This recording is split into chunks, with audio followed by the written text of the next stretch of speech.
Турак жай салуу үчүн 4 сотық жер тилкеге жылдап муктаж болуп келген жарандар айыл өкмөткө нечен ире чек алуу боюнча арыз жолдошуп, майнап чыгаарынан үмүт үзбөй жүрүшөт. Бирге чечебиз программасынын бул жолку чыгарылышы мына ушул маселеге тушуккан жарандардын көйгөйүн ачып берет. Саламатсыздарбы? Ош облусунун Кара Суу районуна караштуу Акташ айыл өкмөтүнүн тургундары аталган жагдай боюнча видео кайрылуу дагы жиберишкен. Саламатсыздарбы, бирге чечебиз көрсөтүүсү бизди сиздерге кайрылганыбыздын максат жер алуу маселеси боюнча жер бөлөбүз деп канча жылдан бери айткан менен жер бөлбөй келүүдө биз ошентип ижарама ижара көчүп конуп жашап жүрөбүз. Ушул маселеге жардам берүүңүздөрдү суранабыз. Саламатсыңарбы?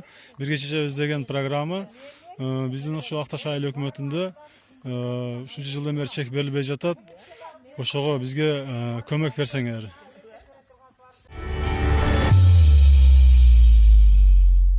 Айыл өкмөттө бир тамда 20га жакын адам жашагандардагы кездешет, айрымдары батирден батирге көчүп жашап келишүүдө.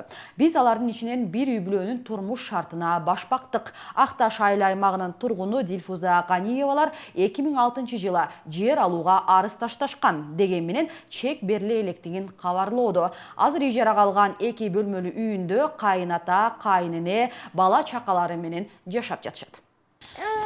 Үйүбүз жоктугунан ошо 3-чү үйгө көчтүк. Азыр Россияга кеткендердин үйүнө көчөбүз көбүрөөк.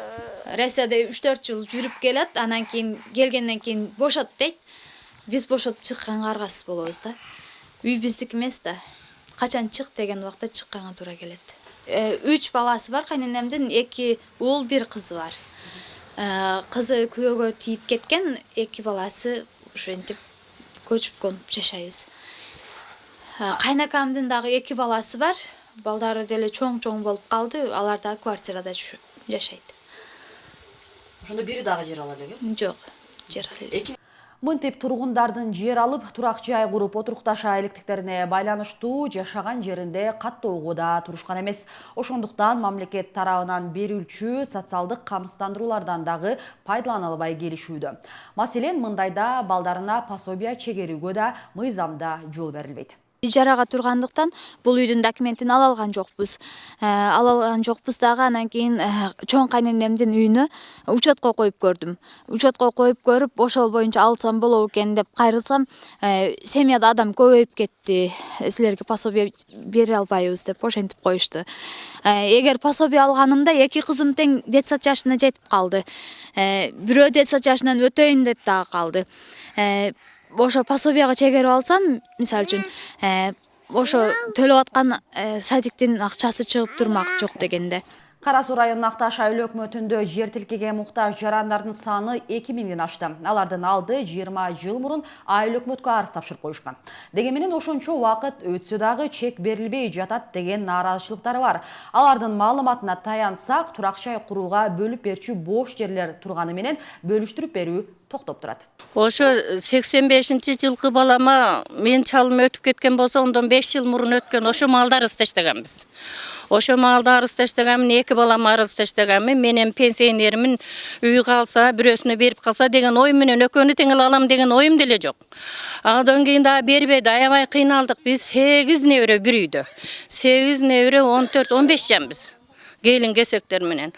Бизде азыр үйдө келиндер сытышат азыр. Мисалы, бирине сөз бири жакпайт. Мен бала чакадан баштап, бар жактан башталат. Ушул жок, чектин аркасынан барбаган жерибиз калбады. Айыл өкмөткө арыз, эртең берем, бүрсү күнү берем. 3 жылдан бери алдап келет. 3 айыл өкмөт алмашты. Мисалы үчүн билбейм, бизге ушунчалык эле чек бериш кыйын болуп атабы? Документ бүтпөй атат дейт. Кыскасы ушул убакка чейин ушинтип келе атабыз да. Элдердин азыр жагы топтолбой атат. Эгер алар келгенде бардыгы ыйлайт эле. Кээ бирөөлөрдүн 4-5тен баласы бир үйдө жашап атышат.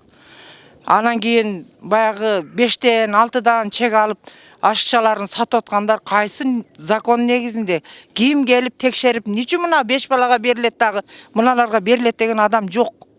Беребиз менен биздин наликтерибиз төктүрөт, соцфондторубуз төктүрөт, баягы үйдү камсыздандырган, ону төктүрөт. Ошентип Акчаны төктүрүп эле атышат. Жазда беребиз, күздө беребиз менен бербейт. Мына куураган ошо кубадырдан берип койсо деле майлы дейбиз. Ошо жерден деле бербей атат. Ушу биздин айыл өкмөткө суранарыбыз, ушу бизге эле чек берип койсо, ушу балдарыбызды жайгаштырып алсак эле ошол биздин проблемабыз. Башка проблемабыз жок. Акташ айыл аймагында акыркы жолу 2009 жылы турак жайга чек бөлүнүп берилген, бирок анда эң биринчи кезекте Өзбекстан мамлекети менен чектеш Барак анклавында жашагандарга таратылган. Эми калган тургундарга дагы жер бөлүштүрүү боюнча айыл өкмөт документтерди чогулта баштады. Мамлекеттик каттоо кызматынын райондук бөлүмү, шаар куруу ишканасы жана Кара Суу райондук администрациясы тиешелүү токтомдорун берди. Аймакта 70 гектардан ашуун там салууга ылайыктуу тилке бар. Бұл жерде бізде мындай Сарыколот учаскасы бар да. Ал жерде біздің кайракы жерибиз бар. Ал жерде 76 гектар бұл үлүшкө берилип кеткен да. 96-жылдары реорганизация болгон, ал үлүшкө кеткен жерлер. Biz анан ал жерге уже свет келген, жол барган, анан таза суу келген да. Biz ошон үчүн ал жердеги үлүш жерди биз анын жанында Караңолот учаскасы бар да. Biz ошо 76 гектар үлүштү Караңолотко жылдырдык, бул жерди тазалап туруп, элге ошо ыңгайлуу жерди берели деп туруп, суусу бар, таза суусу бар, свети бар. Ошо жол барган ошо жерди даярдадык да. Мына азыр Кара Суудан бүттү, азыр ош бүтүп атат. Областан бүтсө, областан бүтүп утверждение кылып токтом чыгарып берсе, жакынкы күндөрү Бишкекке барып, айыл өкмөт башчы барып, Бишкектен барып бүтүрүп келет. Бүтүрүп дегенден ар бир нерсенин өзүнүн мыйзам деңгээлинде убактысы болот экен. Biz кайрылгандан кийин олар 14 күндөн кийин жооп беришке, 30 күнгө чейин бизге документально кылып беришке, ушундай ошончон ар бир немеске барганда, ар бир стадияга барганда ошондой убакыт көп кетип калды. Ошого азыр айыл өкмөт дагы кошумча маалыматты айтып кетти. Биринчи ушу жер тилкесин берилип, азыр бүтүп, Алла насип кылып бүтүп калса, биз жер тилкелерин айыл өкмөт айткандай, биринчи ушу жетим жесирлерге токтом менен жетим жесирлерге бекитилгенбиз. Биринчи жетим жесирлерге берип, анан биринчи, экинчи группадагы инвалидтерге берилет биринчи. Кыргыз Республикасынын 177 токтомуна ылайык 18 жашка чыккан жарандар жер тилкесин алууга укуктуу. Мыйзам боюнча шаарда каттоого тургандар 3 жылдан кем эмес ошол аймакта жашашы керек. Ал эми айыл жеринде кеминде 1 жыл жашаганы тууралуу маалым каты болушу абзел. Жер тилкесин алууда алгач өзүңүз жашаган айыл өкмөткө арыз менен кайрылыңыз. Анын негизинде жер адистери сиздин арызыңызды каттап, кезегиңиз келгенде чек бөлүнөт. Белгилей кетсек, турак жайы кырсыктардан жабыркап, өзгөчө кырдаалдар министрлигинен корутунду чыгарылган болсо, ал адамдарга кезексиз жер берүү каралган. Мындан сырткары, комиссиянын текшерүүсү менен ден соолугуна мүмкүнчүлүгү чектелгендер да кезексиз жер тилкесин алууга укуктуу. Ошондо болжол менен 4 айдын ичинде бардык керектүү документтер бүткөрүлүп, гектарлаган жерди пайдаланууга уруксаат берилет. Анан башкы планы чийилип, ар бир арызы бар жаранга чек бөлүштүрүлөт. Биз бул жагдайга көз чаптырып, жарандардын кубанычына дагы ортоктош болуп келебиз. Учурда жерге муктаждар бир эле бул аймакта эмес, бардык облуста чек тартыштыгы бар. Өз кезегинде адистер мына ушундай аракеттерди жасап, бош жерлерди бөлүштүрүп беришсе, адамдардын эң зарыл деген муктаж чечилет. А сиз урматтуу көрөрман дагы башка көйгөйлөргө туш болуп жаткан болсоңуз, анда биздин WhatsApp номерлерибизге видео кайрылуу жолдоп же жөн гана жазсаңыз болот. Биз сиздин үнүңүздү угуп, маселеңизди бирге чечели. Саламатта калыңыздар.